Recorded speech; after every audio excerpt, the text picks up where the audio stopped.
350,000 people signed petition for President Buhari to be charged before the ICC for crimes against humanity. The Nigerians have signed a petition asking the International Criminal Court to charge President Buhari with crimes against humanity in the country. The petition, which was started by Kayode Ogunfeibo, has seen over 350,000 people, which includes both Nigerians and foreigners, signed for President Buhari to be prosecuted in the law court for the shooting incidents which happened at the Lekki toll booth last week Tuesday that saw many dead and wounded. According to Nigerians, the act goes against the rights of the citizens, and as the head of state of Nigeria, President Muhammadu Buhari should be held directly responsible for this heinous crime against humanity. Well, I personally believe that it's a good step in the right direction, and I feel like it shows the support that we have, even as it says that foreigners are also signing this petition. And yes, the International Criminal Court, I don't know a lot about it, if they can actually interweave with the constitution of a country, but I feel like yes, if people have signed that he must be charged, and as head of state, yes, he should, absolutely, why not? He's responsible.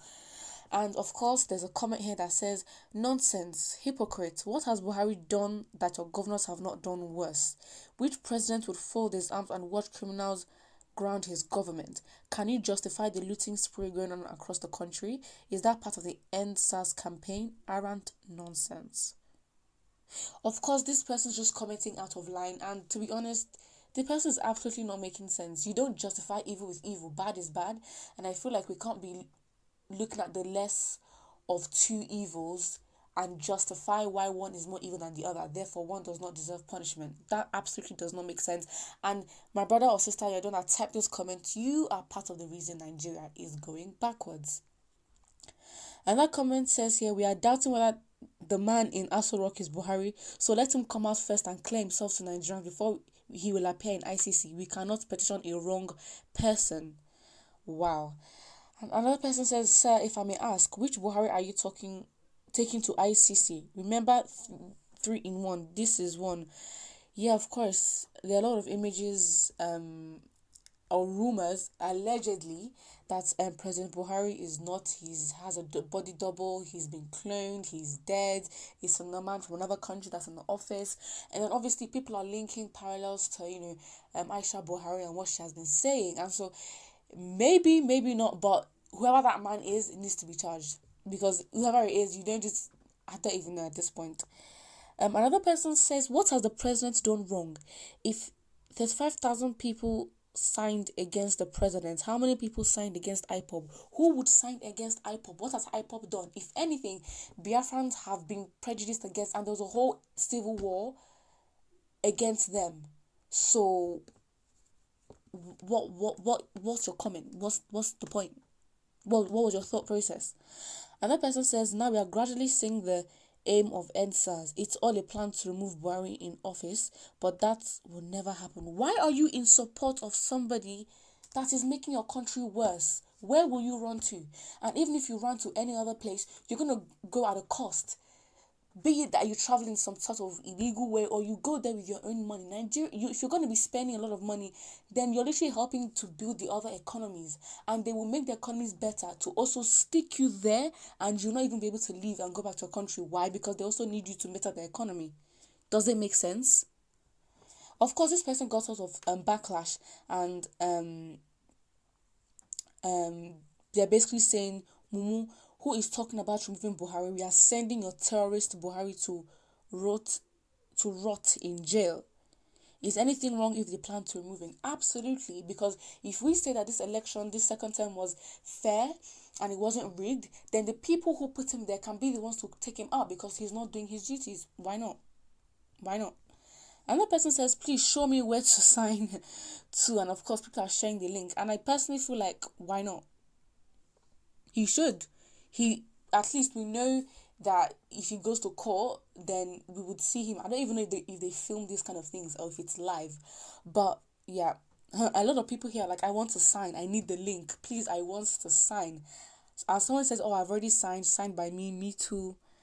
And then, of course, we have another comment that is just attacking Biafrans. I really don't understand.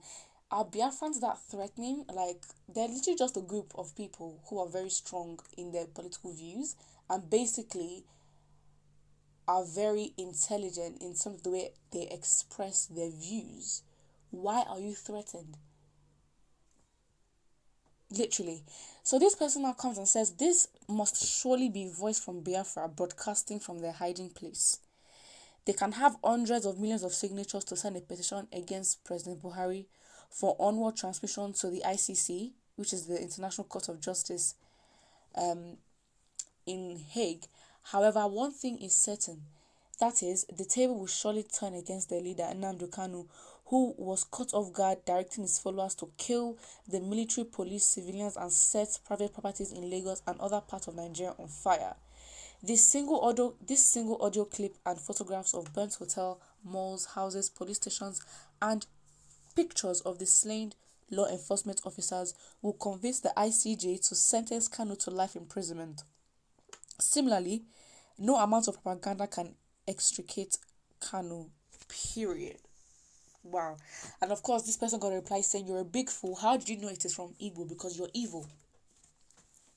The thing is, I never really understood the sort of prejudice that Igbos, really face. And obviously, going back to the war.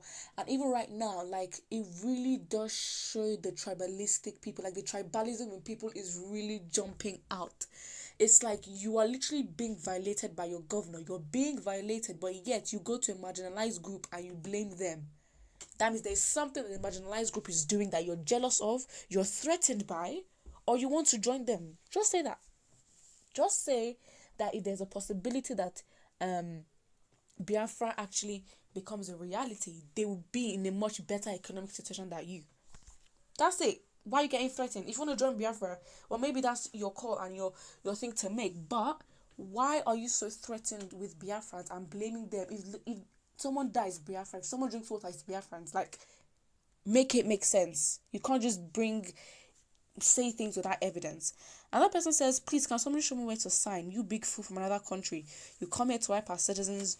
You never go unpunished with your evil act. Apparently, the link is change.org, but I feel like if you go to the United Nations, maybe there are links there for you to find it.